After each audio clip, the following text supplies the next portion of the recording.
Coming up on the Mindful Midlife Crisis. The way I've tweeted it and talked about it before, nothing bad comes from being likable and nothing good comes from losing control of your emotions. If you put those two ideas together, you kind of get the crux of my philosophy, which is don't let your emotions lead you. I don't say don't feel. I say don't let your emotions be the reason you do a thing. At the very least, don't do something without objective calculation. And for most people, that means you need to step away from your emotions. Very few people are able to feel and be fully present emotionally and objectively evaluate a situation.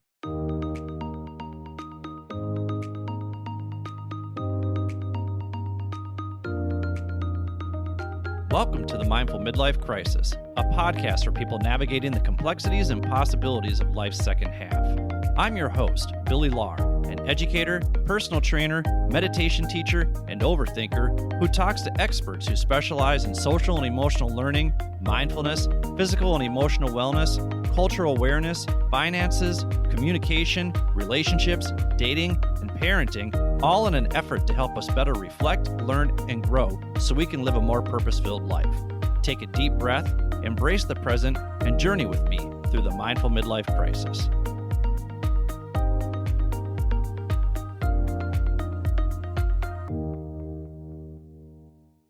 Welcome to the Mindful Midlife Crisis. I'm your host, Billy Lahr. Thank you for tuning in wherever you are. The purpose of this show is to provide a platform that gives people the space and permission to share their expertise and life experiences in order to help others navigate the complexities and possibilities of life's second half. And remember, this free and useful information is helpful to people of all ages. Wisdom isn't about one's age. Wisdom comes from our ability to reflect, learn, and grow from our own life experiences while also learning from the experiences of others, regardless of what stage of life we are in, because you never know what life is going to throw at you. So there just might be a conversation or two from past episodes that help you feel a little bit better prepared for the challenges you might face in life or that you're facing right now, whether those challenges be your emotional, mental, and/or physical health, your relationships with others, including your partner and children, your career, your finances, whatever curveballs life is throwing your way right now. Just know that you are not alone in your experience, and the conversations I'm having here are with people who have been there before and have done the research to help you navigate these situations with more awareness, openness, curiosity, and compassion so you can live a more purpose-filled life. And trust me, I take all of these conversations I'm having to heart as well, and I try to apply what I'm learning from these conversations, which is why I do solo episodes the first Wednesday of every month, because I think of this show as a running dialogue between me and you, the listener, because my hope is that you can see and hear the growth I'm making in my own life so that it inspires you to seek out the connections between our shared experiences so that you too can take intentional and inspired action. So, if you're looking for some ways to help you better navigate whatever you've got going on in your life from someone who's been through it before, check out some of the other episodes at www.mindfulmidlifecrisis.com or wherever you get your podcasts. A few quick notes about this week's episode. First of all, I apologize for the sound quality of my mic during my conversation with today's guest. I recorded this episode way back in September, and I had just set up a new mic and audio interface. But because my good friend and former co-host, Brian on the bass, who is also the sound engineer for the show, wasn't there to assist me, I set it up incorrectly, and I sound like I'm speaking through a mosquito's ass. Which brings me to my next note. My guest today holds some very strong opinions, and it was fun to challenge him on some of those opinions during this conversation.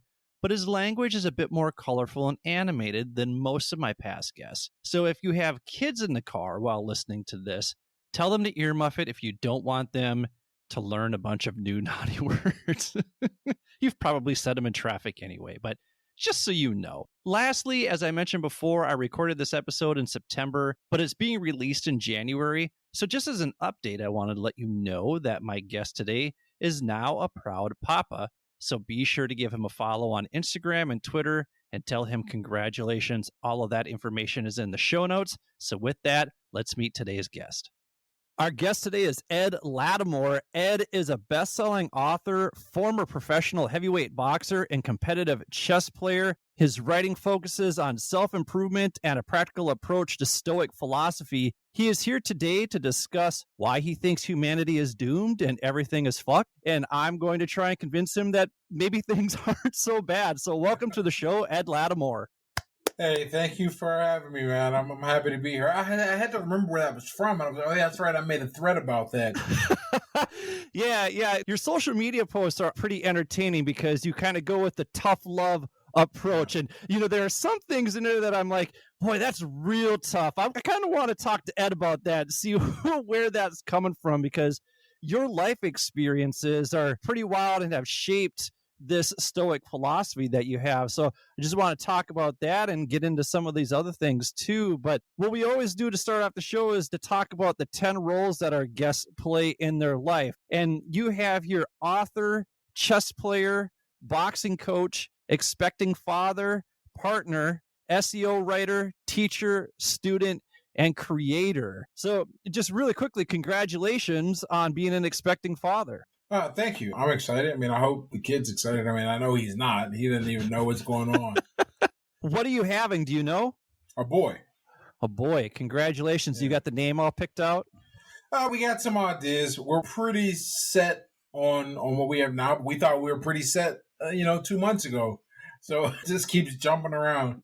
I'm not a dad. I don't ever expect to be a dad or anything like that. But whenever I talk to people who are parents, they're like, we thought we were prepared, but we were in no way, shape, or form prepared. Do you feel prepared, or are you just kind of rolling with the punches, so to speak? I think because I'm rolling with the punches, I feel prepared. Now, like in terms of the things you can measure, I won't have to worry about money. We've been together now for 10 years, very stable, and we like one another. It's very loving home he'll be coming into. And more importantly, I've done a lot of things that I wanted to do.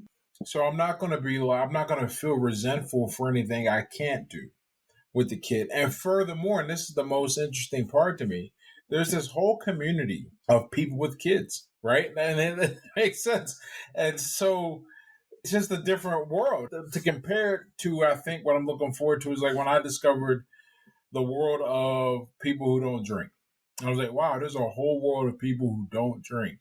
And there's a whole community and everything like that. And I think it's like that for any experience.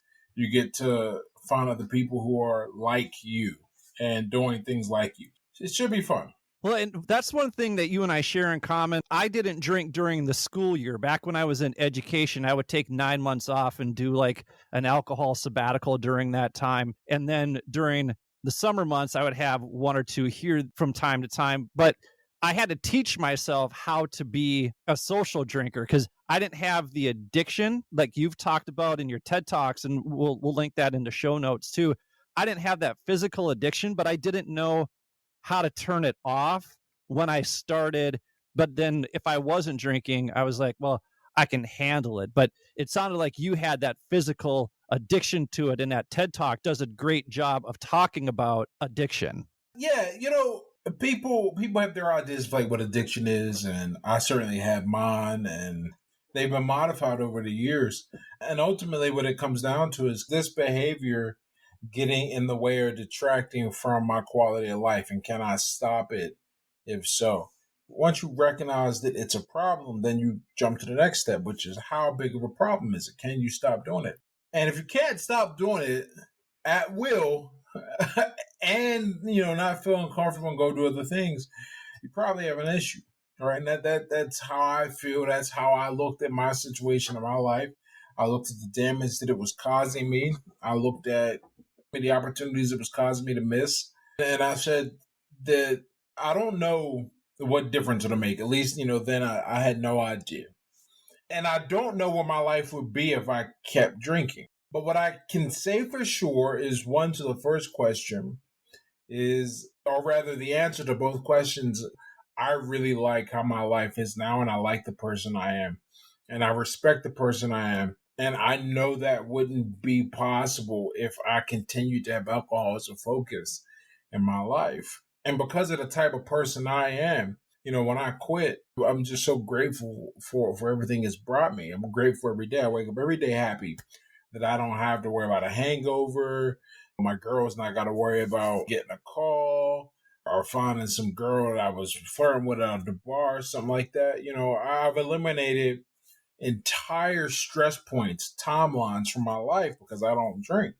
And to me, that's important. And it's one thing to say that just as a predictive kind of deal, but I know I've been down the other path. I know where it goes because I've seen it. I'm not interested in being there. This has just been really a fantastic point. And one of the things that's interesting to point out, you had me list the 10 roles. Here's how ingrained it's become. I didn't even think to list anything related to sobriety. And that's a big deal. I had my sobriety date tattooed on my arm, and I did not think to list anything because now I'm just a person who doesn't drink, and I don't even see it as an identity piece. Yeah, I was actually thinking about asking you that, hey, do we want to include something about sobriety or being an alcoholic? Because you, in your TED Talk, you said, my name is Ed and I'm alcoholic. So I was wondering, should we include that into the 10 roles? But like you said, it's not even something that you really identify with anymore. You used to be a boxer and you were a pretty successful boxer,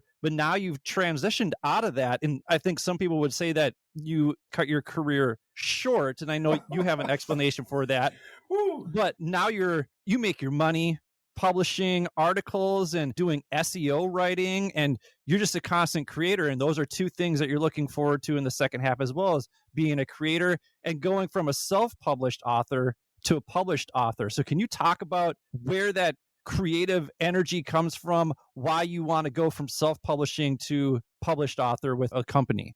You have to know what drives you, right? And it's important to know all the things that drive you, or at least as many of the things that do. Because then you can make honest, real decisions that are going to help you to be fulfilled and help you be happy. Because I'm the only one that's got to live this life, right? And there are people who have to live with the consequences or benefits of the things I do or don't do, but I'm the only one that feels what I feel. Okay, so with that aside, self-publishing is great, especially for what it's done for me. It really, and here's what's the crazy thing before I even go into this. That first book I published, I don't even think it's that good. I think I made a lot of mistakes in my writing, but it was an authentic, powerful message. And that carried it. That exposed me to a lot of people and really grew my brand and who I am. I know, though, with everything I know now, with a publisher behind me, I just would be able to legitimately achieve big numbers and big recognition, and it would really transform what I'm doing and take it to a higher level. Now, I always write. That's not going to change. I mean, the site, no one pays me to write on that site. I mean, I figure out ways to get paid, but no one pays me to write on that site. No one pays me for the newsletter. No one pays me for the writing I put out on Twitter, the little tweets. To me, it's just a mode of expansion and expression. When I write something down, it helps me think clearly about it. Right now, I'm doing a lot of writing about insulin resistance and cholesterol and linoleic acid and things like that, and, because that's what I'm interested in right now. So it's important for me to write it because writing organizes all of my thoughts and helps me think clearly. It helps me formulate and know my argument well. If I don't do that, then I don't know anything, and who knows where my interest will be. I'm also starting a series of articles about my ideas and my journey through chess. For me, it's how to learn, how to express myself. I think I have a pretty interesting and unique perspective. At the very least, I know that I'm better than most people at taking complicated ideas and making them simple for others to understand.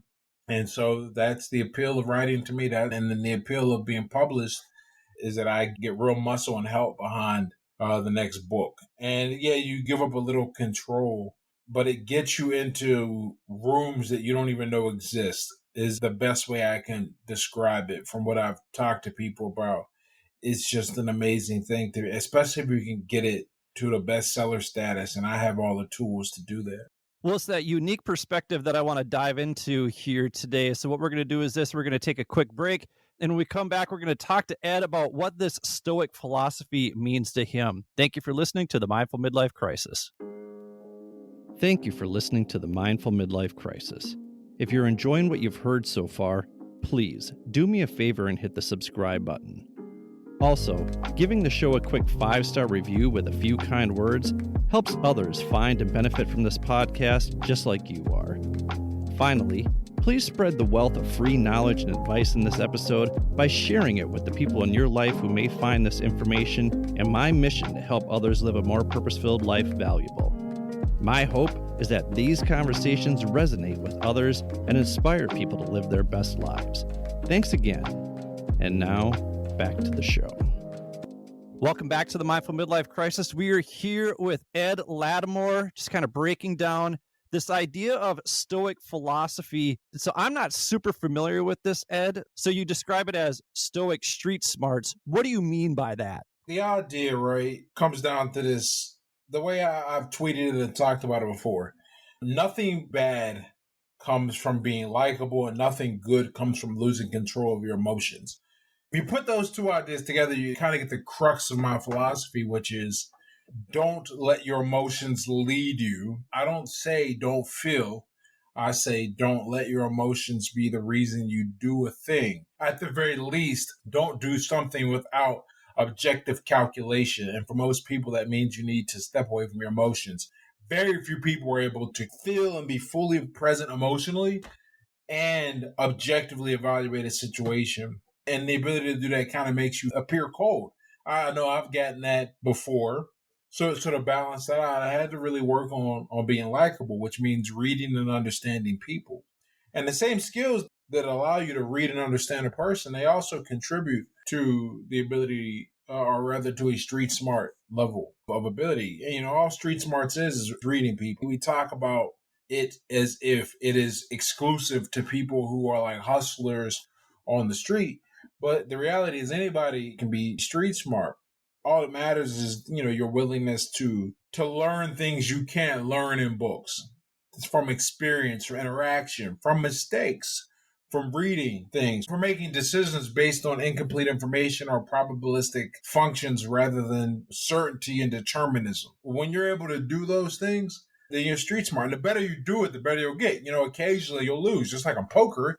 Occasionally you'll get dealt, pocket aces and still get beat because some idiot sat in the hand with 2-7 and the flop came down 7-7-2. It happens, right?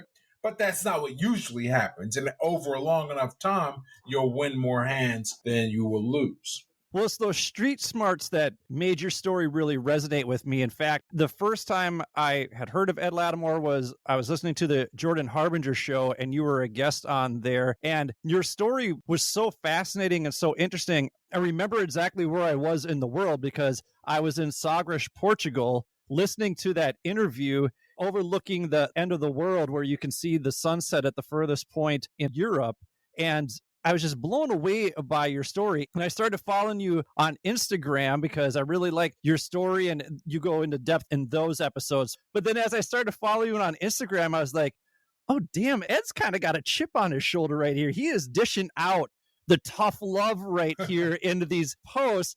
I imagine you and I see the world very differently because our life experiences are vastly different. How have you come to this conclusion that humanity is doomed and everything is fucked?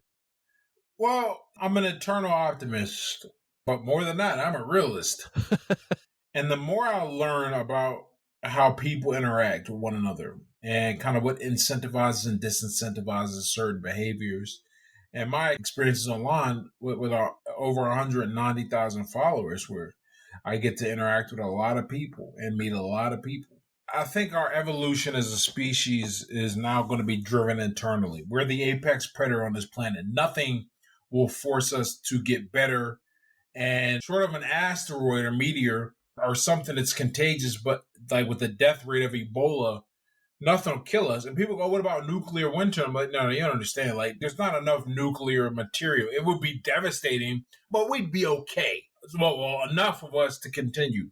But what's really going to wipe us out are those two things, if anything ever wipes us out. And so I got to thinking, and I look at the things that cause problems. We don't know how to forgive. We don't know how to listen. To move to the next level, everyone would have to collectively be disciplined and non-reactive. And that'll never happen. Because what you're asking an organism to do is exist in a state that is not the most energy efficient one. And I always say, every organism assumes the most energy efficient configuration by default. That's the most general way of saying it. We take the easy way to try and get the most effort, the most return possible. to overcome a lot of our issues. What you're asking people to do is to intentionally restrict themselves, intentionally be disciplined, intentionally be patient, and do that regardless. And it'll never happen. And this is why, for example, what else might kill us? Oh, well, we might realistically over harvest our food supply because greed, not because we need it, to mind you, but because it's easier to do it one way. And that way has costs that are cheaper than the value received. So you do it, right? Instead of going out there and a bit of self-sustainment. That's one way we could do things. Capitalism has ruined everything. I'm not against capitalism. My view on capitalism is that it's a lot like salt. This is the analogy I always give. So salt is composed of sodium and chloride, two substances on their own which are poisonous and corrosive, but combined create an essential element for life. But if you have too much of it, you get hypertension, heart disease, high blood pressure, dehydration. You get a lot of problems having too much. So food doesn't taste quite right, doesn't taste good. Compared to capitalism, capitalism took two things by themselves, incredibly destructive: self-interest and greed, combined them and created something that has changed the lives, just changed this planet, really. Pulled us up from the dark age to where we are now. But at least in this country, in the United States, capitalism is sprinkled on everything, and that's ruined it. Everything from healthcare to education. Even our methods of entertainment, we're driven to the lowest common denominator to generate the most money, but spending the least amount with the least investment instead of a focus on creating a real quality product. You see, our food supply is poison. You look at the rates of metabolic syndrome and the research coming out. That's what I'm saying. Like, right now, my big thing is, cholesterol and insulin resistance and all that.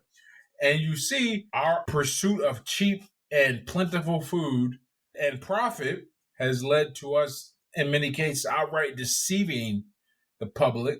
And by us, I mean the American Heart Association, outright deceiving the public and having them consume something that actually makes them sicker. It's just crazy.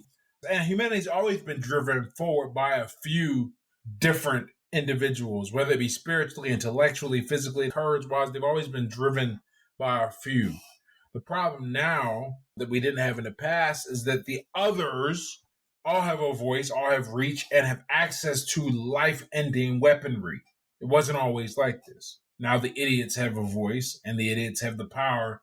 And then the cowards have the power of the courageous, man. And it's a weird universe, man. But that's why I feel that way. Well, and you talked about evolution. You talked about the cowards. You talk about the have-nots of capitalism. And you also talk about, you cannot trust weak people because when you're weak, deception and disloyalty are their only means of survival. So then what responsibility do we have when it comes to helping the weak get stronger, or do we just let Darwinism handle it? No, I don't think you let Darwinism handle it. If I had to rank the best way to handle these things, I think letting Darwinism handle it probably is in the middle, right? I think the worst thing we can do is to enable or encourage pretty much what we've done by making it profitable to be a victim, or at the very least, not disincentivizing it and getting people to relax and look at the facts and make real decisions. Or the corruption that exists that prevents, like with this example, just to step a little bit, I'm never the guy, even though I'm a black man, I'm never the guy that just looks at the case and goes, the police were wrong in the races. I look at each case, and what I've realized looking deeply is that the problem, or one of the biggest problems, there's two. When there's a mistake, the police don't step in and fix it. There was no reason for certain people to get killed, and the police could have handled that, and it could have restored faith. And then the other end of it is, we don't have the most stringent requirements in this country to become a police officer, and the training is 4 months. I mean, compare that to being a Marine. The training to be a Marine, the basic training is 4 months before you go to your advanced training, before you're fully in. It's a different world, compared to other places. So we were once again, though, capitalism, there it is. It's infected a negative display of it. Instead of trying to get the well-trained best police officers, we don't do that because that costs money, or there's someone taking cuts somewhere. My point there, yes, is that when you have these situations that are explosive in society, by enabling and polarizing two things that are profitable for certain people, you end up with an adverse effect. I think the best way to handle and the best things to do is a very tough love, objective view of reality. I'm not like a bigot. I don't like block anybody out. Nothing like that. I love everyone. But at the same time, I'm not an idiot. Someone had a post and it really stuck with me. And it was like, they convinced you that a man could be a woman. Convincing you that we're not in a recession should be no problem. Should be a layup. And I was like, that's brilliant. Because now you're vilified if you even remotely question that idea logically. Not from a position of like emotion or hate, but what was the big deal with the Supreme Court nominee? They asked, well, how would you define a woman or whatever? That's crazy that an adult could not do that. And that's an example, what I mean of we don't adhere to an objective reality anymore. And I think doing that would remind us that certain facts or you can't escape them just in the rest of your life in general. And if you try to do so, reality, you don't care, man. It would be like the argument you see floating around every now and then about how the WNBA, it's not fair because they're not paid like the NBA.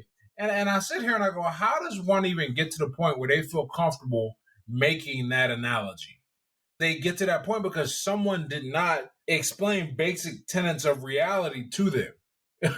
Right? So they're operating in a world where this is like real possible to them, that like there's an injustice going on. And that's crazy to me.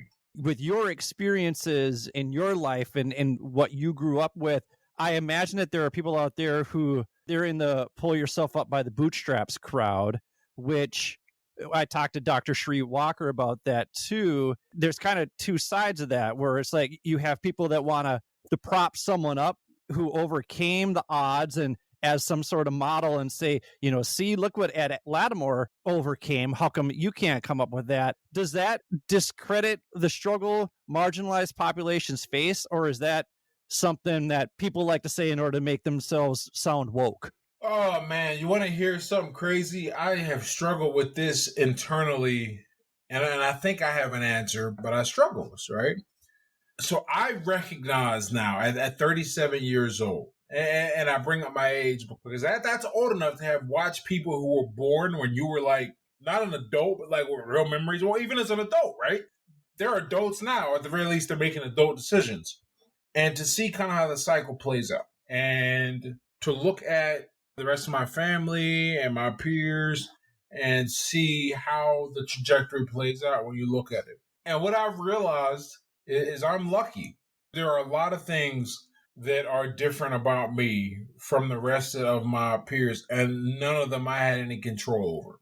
And there were instances in my life, whether it be by luck, a lot of it by luck again, I didn't end up in prison or something because the coin just landed on a different side. And before, I always say, you can't outrun the law of large numbers. And for anyone who doesn't know, the law of large numbers is the law of probability that states with enough trials, the measured outcome gets closer to the predicted outcome. It's like if I flip a coin 10 times and it comes up 7 heads, 3 tails, you wouldn't say that coin is fixed, and unless you knew it was. You would just go, okay, you only flipped it 10 times, flip it 100, and maybe 100 times it comes up 55-45.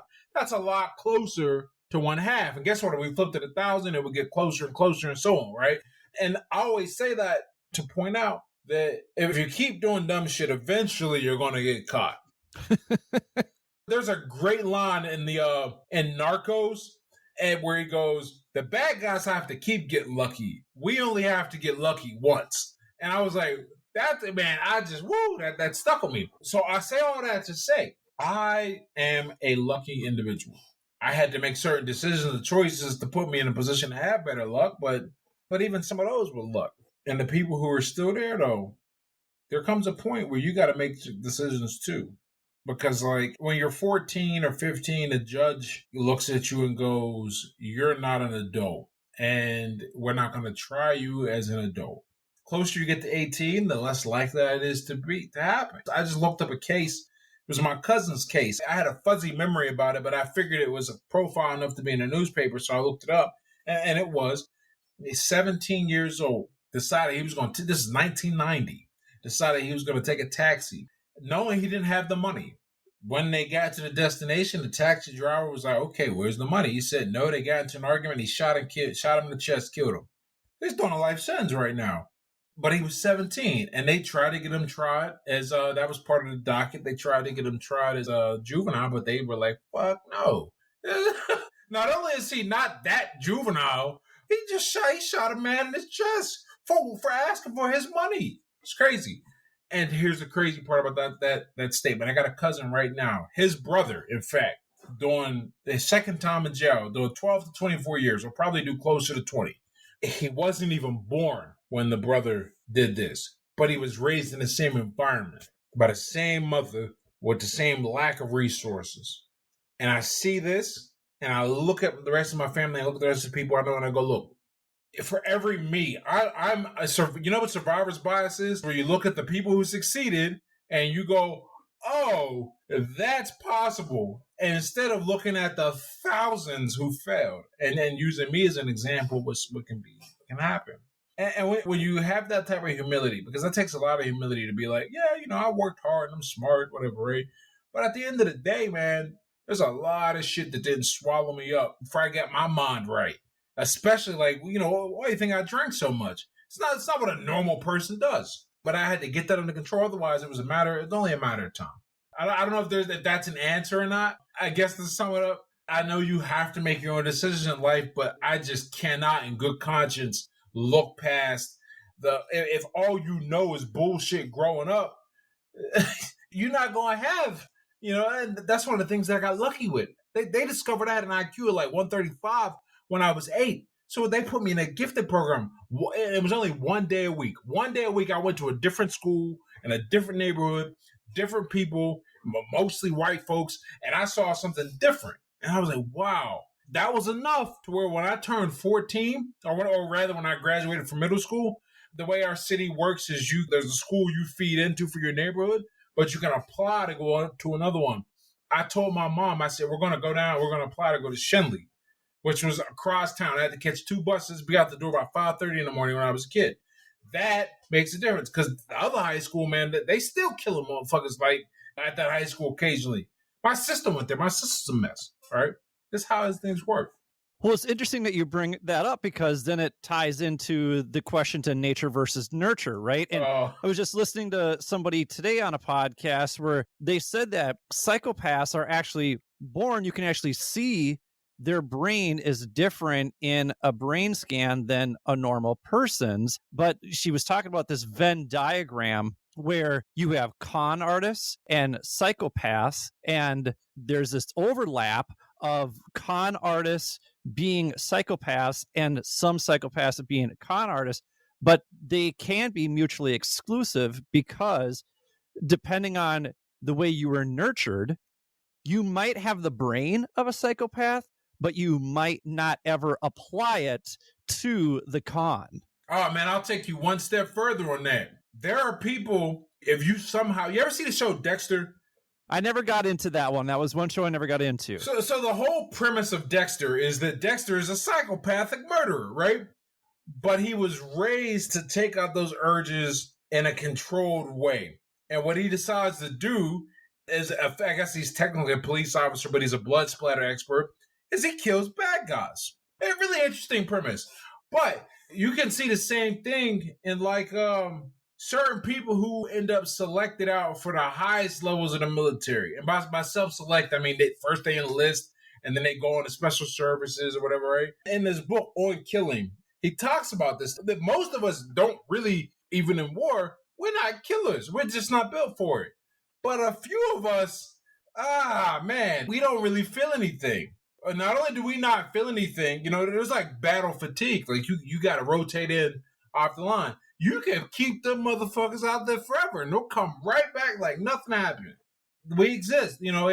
Or not we exist. I don't know. I'm putting myself in that category. Well, I was just going to say, because I was going to ask you if you would put yourself in that category because you served in the military. And I don't know if you need to have like a killer instinct as a boxer. I imagine you have to be okay with hurting people. Yeah, you got to be okay with hurting people. You got to be okay with hurting people. Okay, to be a good fighter. And, my military service wasn't all that. I was a National Guardsman, didn't deploy, mainly for school. Well, I mean, sure, they could have sent me somewhere. I certainly signed that check or signed my name on the line, but it never came to that. But as far as fighting goes, to be a good fighter, you have to enjoy hurting people. Otherwise, to you, it's going to be a sport. And you're never going to be able to go to the place where the other guy goes. What it'd be like? It'd be like two guys get together in a battle, and one guy says, I'm never going to use this weapon. It's against my moral code. And the other guy's like, fuck this. I'm going to use whatever I can. The odds are always, you can root for the good guy and the honorable guy you want. The reality is that the other guy is just going to have that advantage. And, it's little things you learn to do in a fight. You got to be okay with knowing that you're going to there's a good chance you're going to alter somebody's life. Taking food out their mouth if you win and they don't get the next fight. And then you have to, not just with that, because that trait by itself, there's a lot of assholes in the world. You also got to be comfortable and able to manage pain and have this calm and as you approach a dangerous situation. I'll tell you a story, man. When I was in Los Angeles as part of my amateur sponsorship, they evaluated us with sports psychologists. And the sports psychologist told me something about myself that I thought was really interesting. Just looking at my assessment and everything. He goes, I've been doing this for a long time. I've never seen, or not never, he said very, very rarely has he seen someone get calmer the closer they get to the event. And I said, that's really interesting because to me, if you talk to my coach, he'd say, one of my issues was getting fired up. And to interpret that as I didn't want to hurt the guy is completely incorrect. Even if it was sparring, I'd be like, fuck out of here. I have no problem with that. My issue was that I didn't feel anything. That makes sense. I didn't go in there angry, vengeful, nothing to prove. I didn't have those feelings. To me, it was a systematic thing. Here's a person. Let's stop this human. Whatever damage I got to take, as long as I can keep going forward, whatever, right? Because you get used to being hurt. I mean, I think that's what's really interesting about being a fighter. You get used to being hurt. That's just part of the game. Thank you for listening to the Mindful Midlife Crisis. New episodes come out every Wednesday to help you get over the midweek hump. If you'd like to contact me, or if you have suggestions about what you'd like to hear on the show, visit www.mindfulmidlifecrisis.com and click Contact Us. While you're there, don't forget to sign up for the newsletter to get free weekly meditations as well as free resources from our Reflect, Learn, Grow program. You can also click on the show notes for links to the articles and resources we reference throughout the show. If you want to check out my worldly adventures, follow me on Instagram at mindful_midlife_crisis. My hope is that my trials, tribulations, and successes will inspire you to take intentional action to live a more purpose-filled life. And while you're at it, remember to show yourself some love every now and then, too. Thanks again. And now, back to the show. So you've had a lot of experience just from being a writer, being a boxer, playing chess, and serving our country. You're very worldly experienced. You also have a degree in physics, which is interesting to me that you went and got that physics degree because you've presented yourself as kind of anti-college unless you're going to go get a science or a math degree. And, you got your science degree, but now here I am. That's a math degree too, man. It's a hard degree. but here I am, I worked 21 years in education. Why are you shitting on my profession, Ed? What are you doing to us educators out there and telling them college is overrated unless you're getting a math or science degree? What's your beef with college? My beef with college is that it's been infected by capitalism. Pure and simple.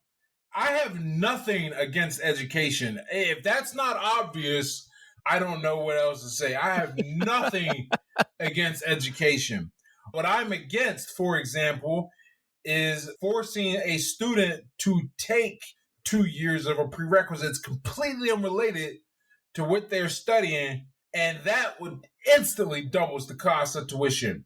What I'm against is a policy that forces a first year, sometimes second year student to live on campus and pay room and board, which is always more expensive than simply staying off campus, right? What I'm against are exorbitant fees for these textbooks. And thank goodness the digital game switched that all up. Now they don't even bother trying to keep. Or rather, what they've done, build a better mousetrap. But kids are smart. We figure out ways around it. If it was just about learning, what text you get almost wouldn't matter.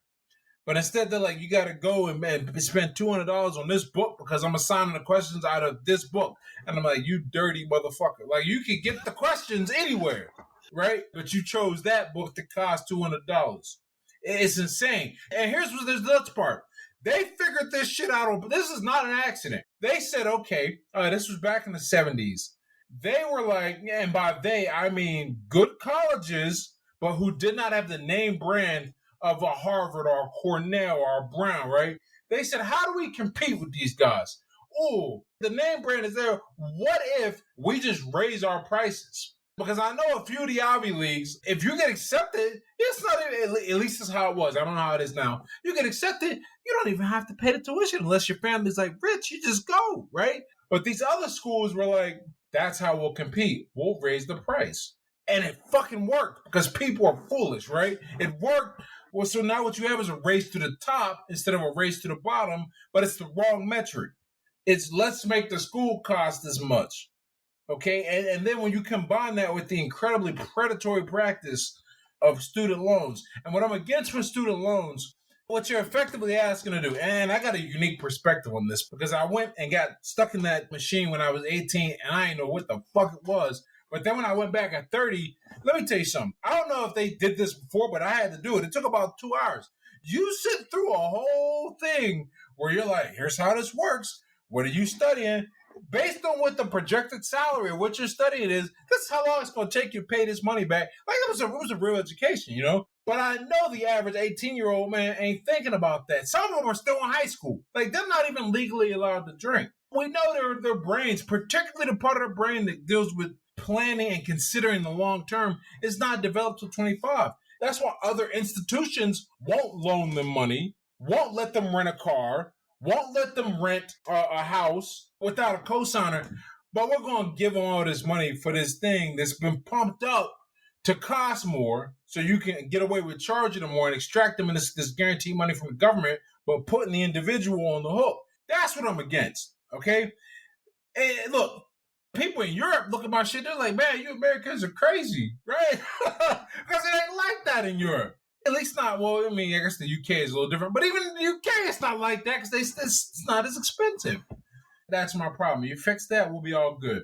At least at the higher level. Now, as far as high schools go, it's a different conversation with other problems, but not that problem as far as income goes.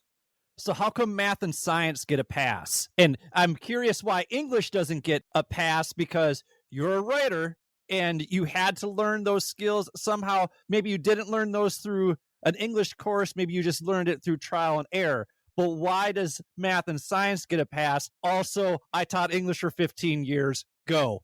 Okay, so first of all, one of the things I want to say is, and you can see it, or you could if I left it up there, there is a clear difference in the quality of my writing pre my degree in physics and post.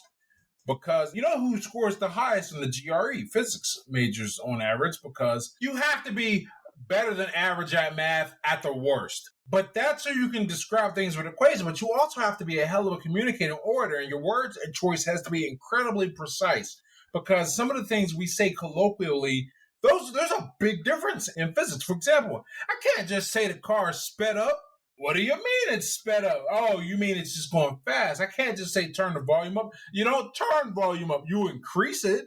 But little things like that. To be able to describe formulas and words and formulas and do it in a way where it's understandable, right? There's a skill. But as far as why math and science get a pass, and not all science, I want to be clear. In the STEM, I am very, very anti the S. The T and the E get a pass. The M, it depends, right? Now, why is that? Because if you're going to make something about the money, which is what they've turned into college, so your passions, fuck your passions, they don't matter anymore. And because to finance your passion is going to cost you a minimum of, on the low end, $25,000 a year. if you want the 4-year degree to say, I love my passion, right? Okay, so when you make it about the money, well, now you got to get a return on your investment. And I know that if I have a degree in computer engineering, I know there's no one that's going to pay me less than 110 starting. It's going to make it a lot easier to deal with my student loan payments. If I got this English degree, though, I'm going to have a bunch of other skills to supplement that, even short of becoming a teacher. And I have a huge problem. I don't care what the subject is. If your path is study this subject, go to grad school, teach this subject, that's a pyramid scheme by definition. Like, you understand what a pyramid scheme is, right? Yes, but I want to hear this explanation right here. Okay, so a pyramid scheme is where there is no actual good exchanged, right? That's the big difference between a subscription service model versus a pyramid scheme, right? Is that a subscription service model, I send you something, and that is the way I make money. Now, you ain't got to like my price, but I send you shit if you agree, and you send me money. And we have conducted an economic transaction. With a pyramid scheme, I recruit a bunch of people who recruit a bunch of people who recruit a bunch of people, and as part of recruitment, we pay. But what do I get as a recruit? I get to recruit other people. There's been no exchange of money. It just flows to the top. That's why I compare the people who get a degree just to teach the subject like a pyramid scheme, because there's been no contribution to society, and that's ultimately where the value of what you study lays. How can you use it to create or facilitate something in humanity? That's what the investment is supposed to be. If you can't do that, the only way you're going to get paid is to go teach it again. You just kept the loop closed. You have brought in more subscribers. That's what you've done. Or rather, you haven't brought them in, but you're distributing each time. And then each of those, they're going to go off and become teachers But what have they actually done and used that degree to accomplish? That is where I stand with that. And I don't care if it's English.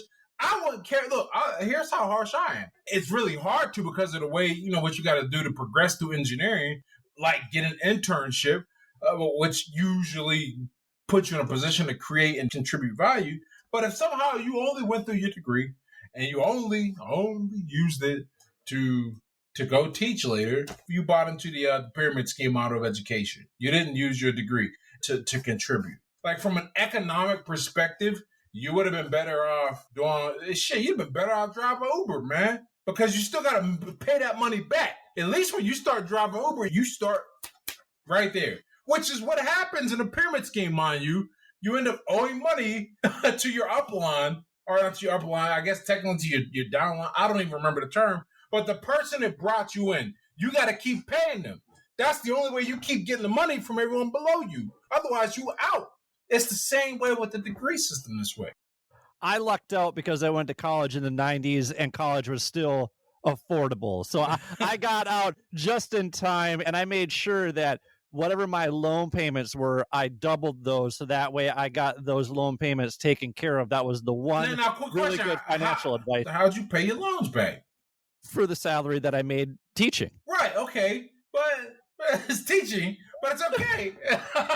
I was a good saver. I was a good saver. So, but talking about like how much was I making a year? Like, no, I wasn't making as much as somebody coming out with a computer. Listen, I started into computer programming. That was my original major, and 2 weeks of Fortran programming and calculus taught me that I don't know shit about shit. And so I was like, all right, I need to figure out what it is that I'm good at.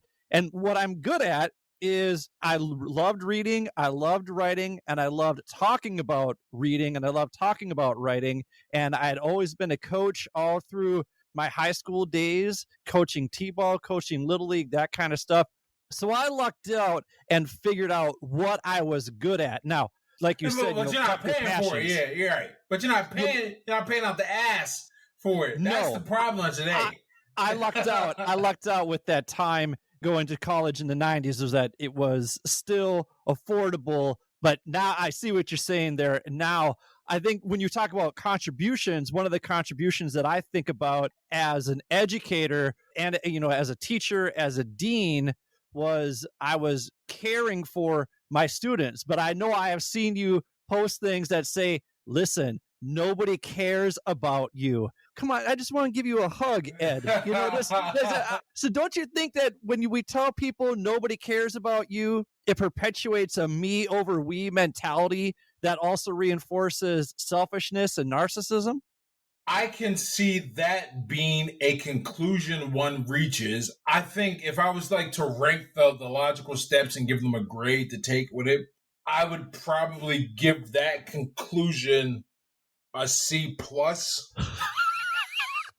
Because here's the thing. Well, the statement isn't you don't care about other people. It's other people don't care about you. And this is a really significant, it might not seem like a big deal, but I'm going to explain. Because one takes the focus off of you. The other puts the focus on other people. And there's a significant difference in the two. When you take the focus off of you, or rather puts the focus back on you. When you take the focus off of you by saying no one cares about you, it should be a liberating thought, really. But one can hear that and go the negative route with it. No one cares about me, right? Or one can go, no one cares. If I tell you, to not care about other people, there aren't many positive ways to take that. I can see a trick of the mind going, okay, don't care about other people, just care about this, but that still eliminates the human element. But if I tell you people don't care about you, what I'm preparing you for is the worst case scenario, which almost certainly isn't true. In preparing for that worst case scenario, you tend to benefit a little more because it's a lot better to make plans under the assumption that you won't have support than it is, and be surprised than to make those plans under the assumption that you will have support. And it turns out I'm a little more right than you gave me credit for. There's no loss if you assume people aren't thinking about you, people don't care about you.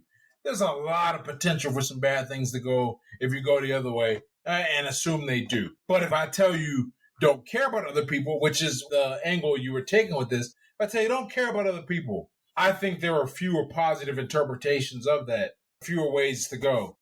So it sounds like you're talking about managing expectations around the spotlight effect. And if people don't know what the spotlight effect is, it's when you think everything is around you. Like if you were to leave a party early, no one cares. And no one cares, but you're like, oh gosh, if I don't say goodbye to everybody, then everybody's going to care. And the reality is it's not going to be as big a deal as you've made it out to be in your head. So, all right, I can buy that. I can buy that, this idea of managing expectations. My last question for you is this, Ed. Am I allowed to laugh, and am I allowed to purchase one of your Coffee So Black mugs? Absolutely, man. Look, one of the things...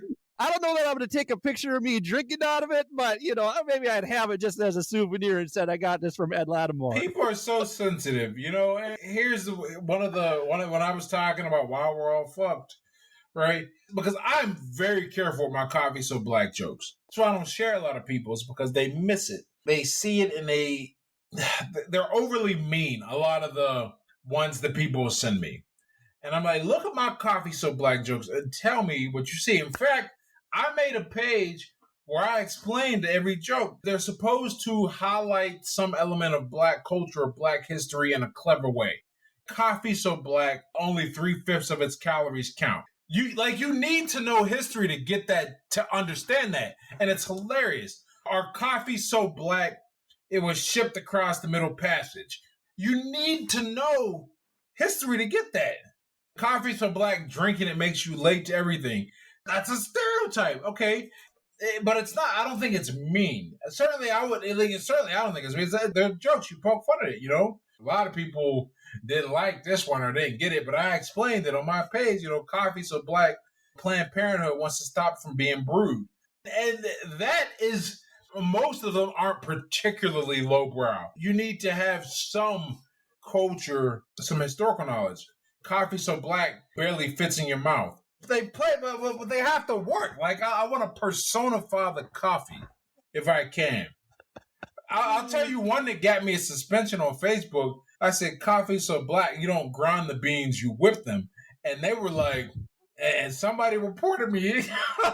And But that's but get a mug, man. I would love to support. I put them out there because people are asking for them. Every now and then a sale comes through, somebody buys the mug. Well, hey, if you're interested and you're brave enough to get yourself a Coffee So Black mug, go to www.edlatimore.com. If you want to follow Ed on social media, he has cornered the market on Ed Latimore. If anybody is born later and wants to use Ed Latimore as their social media tag, they are going to have to buy it from Ed because Ed has cornered the market. You can go to pretty much anything on social media. Look for Ed Latimore.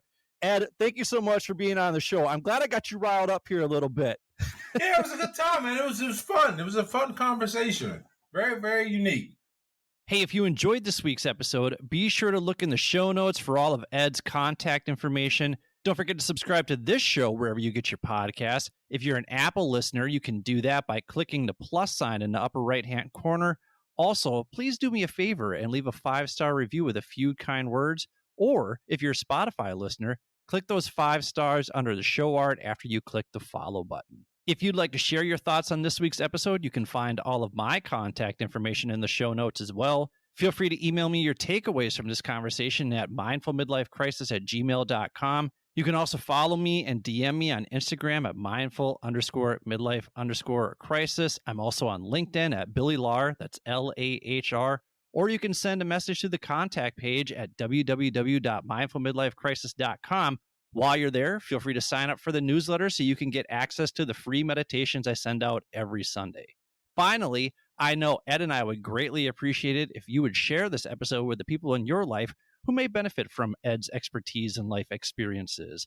Remember, the purpose of this show is to help you navigate the complexities and possibilities of life's second half, and I hope this conversation provides some insight that will help you reflect, learn, and grow so you can live a more purpose-filled life.